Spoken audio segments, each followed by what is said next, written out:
আসসালামু আলাইকুম, ঈদ মোবারক। সরি, চুলগুলো একটু এলোমেলো হয়ে আছে, আজকে হেলমেট পরে আসলাম।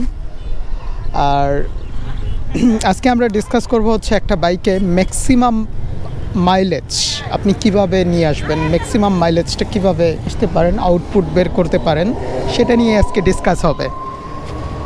সো কথা না, লেটস স্টার্ট। সো আসি এখন 300 ফিটে। সো চলেন, যেতে যেতে কথা হবে।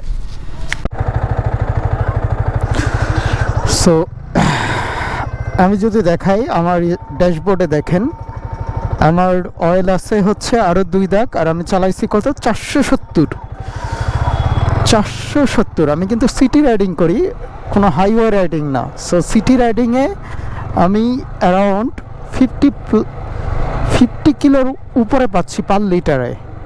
It's huge, right? সিটি রাইডিংয়ে ইটস রিয়েলি হিউজ। নর্মালি B3-তে মাইলেজ এমনিতে অনেক বেশি, কিন্তু সিটি রাইডিংয়ে it's really impressive, right? So আমি বলি যে আমি কী করি। আমি আসলে বাইক যে সবসময় ইকোনমি মুডে চালাই ব্যাপারটা তা না। আমি কিন্তু সবসময় বাইক হাই আরপিএমে চালাই।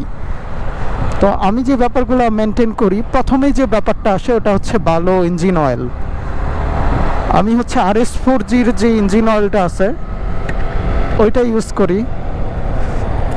ওইটা দাম হচ্ছে 1950 টাকা, অলমোস্ট 2000 টাকা, কিন্তু খুব ভালো একটা ইঞ্জিন অয়েল, ফুল সিনথেটিক। ওটা আপনারা ইউজ করতে পারেন। তারপর পরের ব্যাপারটাই যে আছে engine, by the way, engine অয়েলের সঙ্গে খেয়াল রাখবেন প্রত্যেকবার যেন অয়েল ফিল্টারটা আপনি চেঞ্জ করেন। এগুলো হচ্ছে কিছু হাউসকিপিং টাস্ক যেগুলো আপনার করা উচিত আর কি। এরপর পরের যে ব্যাপারটা আসতেছে যে আপনার টায়ার প্রেশার ঠিকঠাক থাকা। তো আপনি যদি সিঙ্গেল চালান তাহলে আসলে আইডিয়াল হচ্ছে পিছনে 40 আর সামনে হচ্ছে 25। অনেকে পিছনে 35ও রাখে, আমি পিছনে 40 রাখি কারণ আমি মাঝে মধ্যে পিলিয়ন ক্যারি করি। সো তাই আমি একটু পিছনে বেশি রাখি। তো এই তো গেল টায়ার প্রেশার। তারপর হচ্ছে আরেকটা ব্যাপার, আপনি ক্লাসটা যত বেশি ধরবেন, ক্লাস বেশি ধরলে মাইলেজ কিন্তু যত কমবে। এখন কথা হচ্ছে যখন ক্লাস দরকার তখন তো যারা আমরা সিটি রাইডিং করি তাদের তো আসলে মানে ক্লাস ধরা ছাড়া উপায় নাই, তাই না?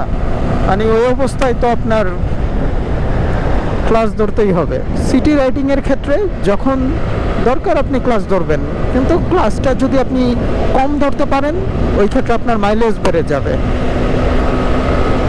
এই গেল আরেকটা ব্যাপার। তারপর হচ্ছে আপনার ফুয়েল ইনজেক্টর।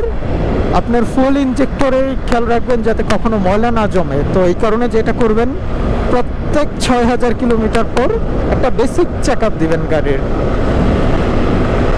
এইগুলো আসলে জরুরি। তো ফুয়েল ইনজেক্টরে ময়লা লেগে থাকলে আপনার মাইলেজ কমে যেতে পারে। তারপর অবশ্যই এটা তো বলতেই না যে ভালো পাম্প থেকে অকটেন নেবেন।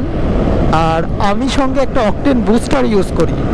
অকটেন বুস্টার ইউজ করলে আমি অন্যদের কথা বলবো না, আমি প্রত্যেক লিটারে অ্যাটলিস্ট মনে হচ্ছে যে 3 কিলো করে বেশি পারফরমেন্স বেড়ে গেছে। আগে যদি মনে করেন আমার 1 লিটারে 47 কিলো যেত, এখন 50 কিলো। সো 10 লিটারে গিয়ে আপনি দেখেন 30 কিলো বেড়ে গেছে, তাই না? So it's huge.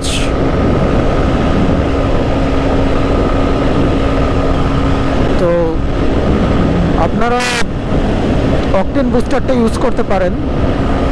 আমি যেটা ইউজ করি সেটার দাম হচ্ছে 100 টাকা। So it's comparatively chip.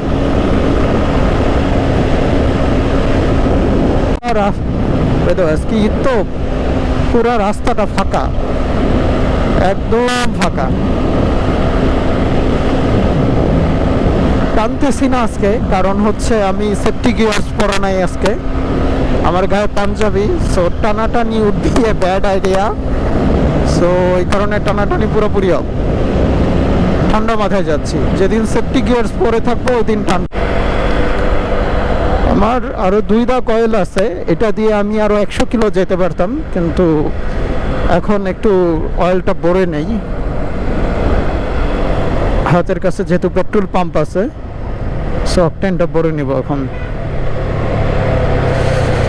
খোলা কিনা কে জানে, কে জানে।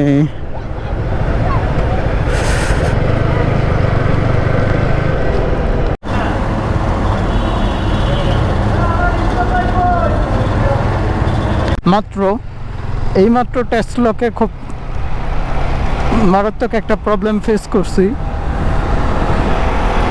মানে গাড়িটা অন হচ্ছিল না।